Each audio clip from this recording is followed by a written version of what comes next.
Hello guys, welcome back to my our channel. সবাইকে নমস্কার ও অভিনন্দন। ড্রিমস কিচেনে আমাদের ফার্স্ট রান্নার ভিডিও এটি, যেটি আজকের আমরা করতে চলেছি সেটি হলো খুব সহজ পদ্ধতিতে খুব তাড়াতাড়িতে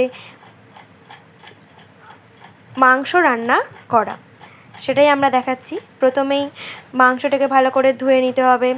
পেঁয়াজ, টমেটো একটা পেস্ট বানাতে হবে। টমেটো, আদা, রসুন, পেঁয়াজের একটা পেস্ট বানিয়ে নিয়েছিলাম আমরা। ও তারপরে কড়াইয়ের মধ্যে তেল দিয়ে দিতে হবে।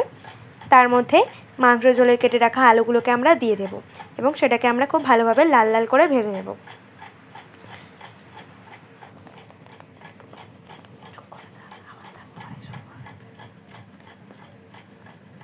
তারপরে আমরা একটু নুন দিয়ে দিলাম আলুতে, একটু হলুদ দিয়ে দিলাম,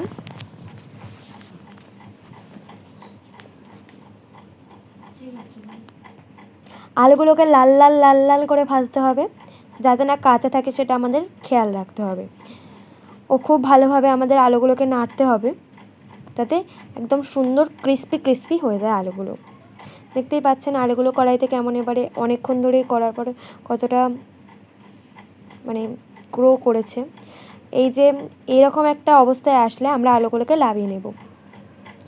আলুগুলোকে নামানো হয়ে গিয়েছে, দেখতেই পাচ্ছেন কেমন লাল লাল করে ভাজা হয়ে গিয়েছে। এবারে আমরা ওই যে আলু ভাজার তেলটাতে আমরা কড়াইয়ে পেঁয়াজটা দিয়ে দেবো।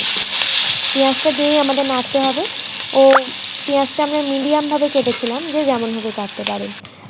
তারপরে পেঁয়াজটা কাটা অবস্থা হয়ে গেছে। তারপরে আমাদের তো এবারে তেলে ভাজছি আমরা পেঁয়াজটাকে। তারপরে আমরা কাঁচা মাংসগুলোকে দিয়ে দেব। এর উপরে কিছু মশলা দিয়ে আমরা এগুলোকে কষা শুরু করব। যাই হোক, এবারে আমরা কাঁচা মাংসগুলো সব দিয়ে দিলাম কড়াইয়ের মধ্যে। এটা হচ্ছে দেশি মুরগির মাংস। বাড়িতে যে মুরগিগুলিকে পোষা হয় সেই মুরগিগুলিকেই আমরা দেশি মুরগি বলে থাকি। যাই হোক, দেখতেই পাচ্ছেন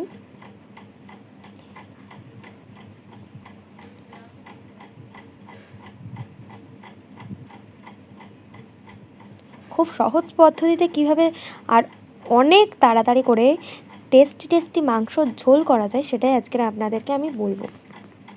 দেখতেই পাচ্ছেন উনুনেই আমরা করছি।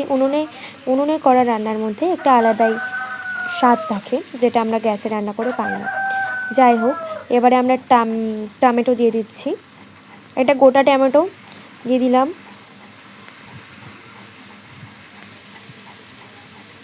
ভালোভাবে এবারে আমরা ওই কড়াইয়ের মধ্যেই খুন্তি দিয়ে ওটাকে ভালোভাবে গ্রেভি করিয়ে দেব। বেশি টমেটো দিলে তরকারিটা টক হয়ে যাবে, তাই জন্য আমরা একটাই টমেটো এর মধ্যে দিয়েছিলাম।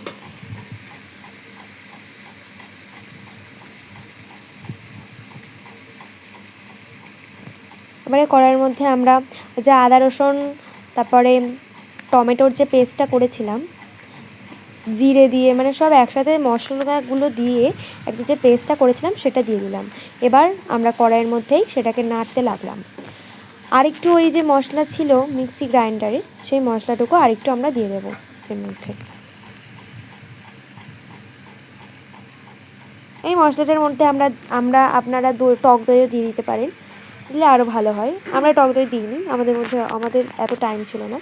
যাই হোক, দেখতেই পাচ্ছেন মাংসটা কষা হচ্ছে। এর মধ্যে এবারে আমরা 2 টেবিল চামচ হলুদ দিয়ে দেব। আর যে যতটুকু ঝাল খায় আমরা 1 টেবিল চামচই লঙ্কা দিলাম এবং 2 টেবিল চামচ নুন দেব আমরা।